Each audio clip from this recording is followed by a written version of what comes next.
जौनपुर में और बलिया में एक कट्ठा घर भी बना लेते हैं।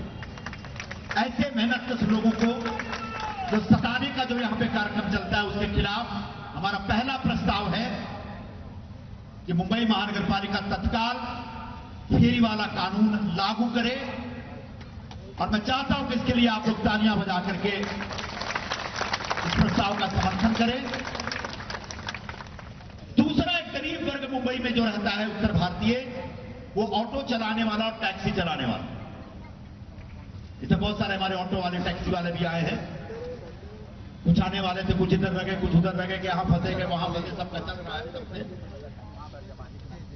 नितिन गडकरी जो केंद्रीय मंत्री हैं, उन्होंने हाल के दिनों में कुछ ट्रैफिक रूल्स में, जो मोटर व्हीकल एक्ट होता है, उसमें तरह तरह के परिवर्तन किए, संशोधन किए। और उसके तहत अगर कोई टैक्सी वाला, ऑटो वाला कोई ट्रैफिक रूल का उल्लंघन कर दे तो पहले 200-300 रुपए का फाइन था, अब सीधे 1200 रुपए का फाइन है। सारे ऑटो चालकों को उनके मोबाइल नंबर से आरटीओ ने कनेक्ट कर रखा है। और ट्रैफिक वालों को इस तरह का एक अधिकार दे दिया गया है कि कोई ऑटो वाला अगर अपने किसी सवारी को नो पार्किंग जोन में उतारा भी, तो तुमने नो पार्किंग जोन में गाड़ी लगा दी, सीधे उसका फोटो करते हैं, फोटो किया, गाड़ी लेके आगे बढ़ा, उसके मोबाइल पे 1200 रुपए का फाइन। ऐसे बहुत सारे फर्जी उल्लंघन के नाम पर ऑटो ड्राइवरों, टैक्सी ड्राइवरों को सताया जा रहा है। मैं इस विषय के ऊपर कई बार शिष्टमंडल लेकर के, प्रतिनिधिमंडल लेकर के मैं कभी डीसीपी, कभी ज्वाइंट सीपी के पास जाता हूं, लेकिन जो प्रभाव पड़ना चाहिए, इंपैक्ट होना चाहिए, वो नहीं हो रहा है। तो कहीं ना कहीं अब हमको एक संकल्प लेना पड़ेगा कि इस विषय को लेकर के आगे जाकर अपना आंदोलन तेज होना चाहिए, लड़ाई मजबूत होनी चाहिए। तो ये मेरा दूसरा प्रस्ताव, और मैं चाहता हूं कि आप सभी लोग इस प्रस्ताव के ऊपर तालियां बजा के इसका समर्थन करें। तीसरा एक बड़ा मुद्दा है, एक बड़ा विचित्र मुद्दा है। मुंबई में जो उत्तर भारतीय समाज रहते हैं, उसमें बड़े पैमाने पर ओबीसी समाज के लोग हैं, यादव लोग हैं, विश्वकर्मा लोग हैं, मौर्य लोग हैं, राजभर लोग हैं, कनौजिया हैं, चौरसिया हैं, बिंद समाज, मल्लाह समाज। ये सारे समाज के लोगों को उत्तर प्रदेश में, बिहार में ओबीसी का दर्जा मिला हुआ है, अजय जी। लेकिन इन्हीं लोगों को यहां पर वो दर्जा नहीं मिलता। विश्वकर्मा हुआ क्या है, ओबीसी है, यहां पर विश्वकर्मा लोग अपना फाइल लेके घूमते रहते हैं, उनको ओबीसी का दर्जा नहीं मिलता। क्यों? महाराष्ट्र सरकार का जो महाराष्ट्र सरकार का जो कायदा है, वो थोड़ा सा दोषपूर्ण है। वो कहते हैं कि आपका सरनेम अलग है। मैं कहता हूं पेशा एक ही है। जो जैसे यहां पर जो लोहार या बढ़ई या सोनार, उनके सरनेम आमतौर पर मिस्त्री होते हैं, सुतार होता है, या फिर पांचाल होता है।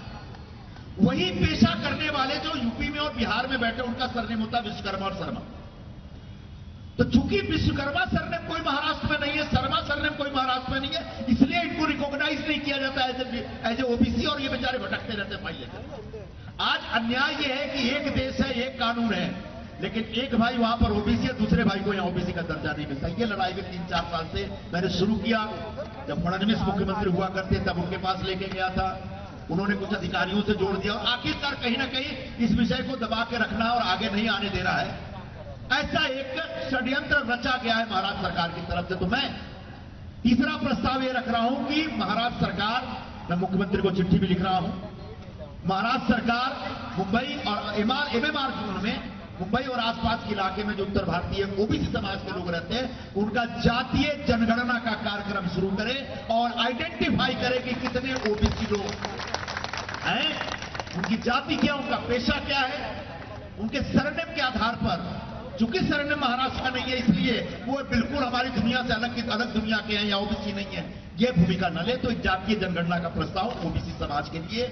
और आखिरी जो प्रस्ताव मैं रखना चाह रहा हूं, वो मुंबई का जो झोपड़पट्टी इलाका है, इन इलाकों में बड़े पैमाने पर हर वर्ग के लोग रहते हैं। मुंबई के झोपड़पट्टियों में पूरा हिंदुस्तान बसता है, लेकिन बड़े पैमाने पर उत्तर भारत के लोग रहते हैं, खासकर यूपी और बिहार के लोग। आज उनके जो नए नए कार्यक्रम है, एसआरए का स्कीम है, या फिर ये जो इंफ्रास्ट्रक्चर के प्रोजेक्ट्स होते हैं, रोड बन रहा है, पुल बन रहा है, फ्लाईओवर बन रहा है, मेट्रो बन रहा है, तो उसमें जो महाराष्ट्र सरकार रिकॉग्नाइज करती है वो सिर्फ ग्राउंड फ्लोर का जो झोपड़ा उसको मानती है ये पात्र है।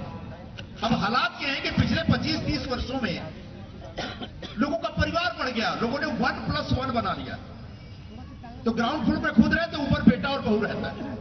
कई जगह तो 1+4 1+5 है। बहराम बाग में जाएंगे 1+6 है, मालवनी में जाएंगे 1+5 है, यहां पीछे जाएंगे जू गली वगैरह में तो वहां तो 1+4 हो गया। तो मैं इतना लंबा नहीं बोल रहा, मैं ये कह रहा हूं कि ग्राउंड फ्लोर और चूंकि उसका परिवार बढ़ गया है तो तल मंजिला के साथ साथ पहला मंजिला भी महाराष्ट्र सरकार अब रेगुलराइज करे, नियमित करे, ताकि जो भी डेवलपमेंट स्कीम है उसको 1 फ्लैट की जगह 2 फ्लैट मिले। कोई बहुत मुश्किल काम नहीं है। सारे में हम लोग 2.5 FSI दिया करते हैं। मेरे ख्याल से 3 FSI हो गया बिल्डरों को देते हैं, जिसमें 1.25 FSI वो रिहैब फ्री में रिहैब देते हैं, बाकी बेच के पैसा कमाते हैं।